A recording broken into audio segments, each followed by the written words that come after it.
حدیث نبوی صلی اللہ علیہ وآلہ وسلم۔ ایک اعرابی پریشان حال، بال بکھرے ہوئے، رسول اللہ صلی اللہ علیہ وآلہ وسلم کی خدمت میں حاضر ہوا۔ اس نے پوچھا کہ مجھ پر کتنی نمازیں فرض کی گئی ہیں؟ آپ صلی اللہ علیہ وآلہ وسلم نے فرمایا کہ 5 نمازیں۔ یہ اور بات ہے کہ تم اپنی طرف سے نفل پڑھ لو۔ پھر اس نے کہا کہ بتائیے اللہ تعالیٰ نے مجھ پر روزے کتنے فرض کیے ہیں؟ حضرت صلی اللہ علیہ وآلہ وسلم نے فرمایا کہ رمضان کے مہینے کے۔ یہ اور بات ہے کہ تم خود اپنے طور پر کچھ نفلی روزے اور بھی رکھ لو۔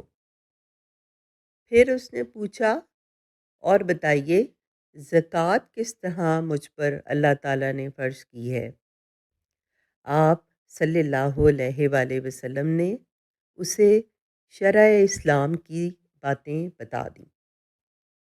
جب اس اعرابی نے کہا اس ذات کی قسم جس نے آپ صلی اللہ علیہ وآلہ وسلم کو عزت دی، نہ میں اس سے جو اللہ تعالیٰ نے مجھ پر فرض کر دیا نہ بڑھاؤں گا اور نہ گھٹاؤں گا۔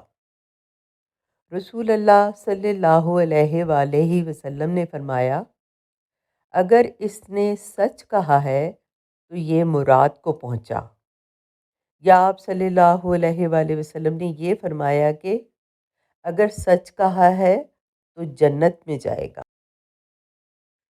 ایمان کی مٹھاس۔ نبی کریم صلی اللہ علیہ وآلہ وسلم نے فرمایا 3 خصلتیں ایسی ہیں کہ جس میں یہ پیدا ہو جائیں اس نے ایمان کی مٹھاس کو پا لی۔ اول یہ کہ اللہ اور اس کے رسول اس کے نزدیک سب سے زیادہ محبوب بن جائے۔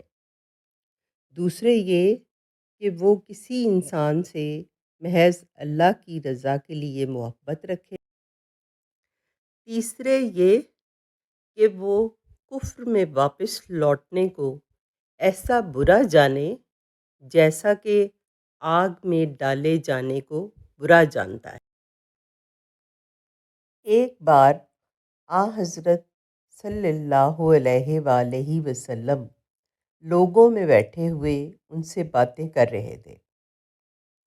اتنے میں ایک دیہاتی آپ کے پاس آیا اور پوچھنے لگا کہ قیامت کب آئے گی؟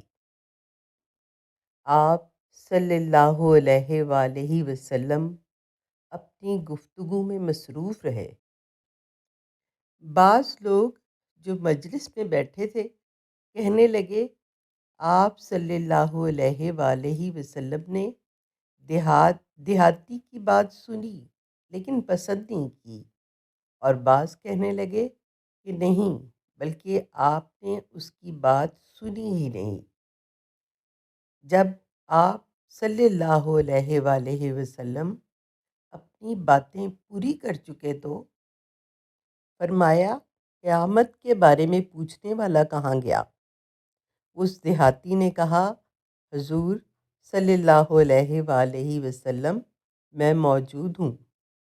آپ نے فرمایا کہ جب امانت یعنی ایمانداری دنیا سے اٹھ جائے تو قیامت قائم ہونے کا انتظار کر۔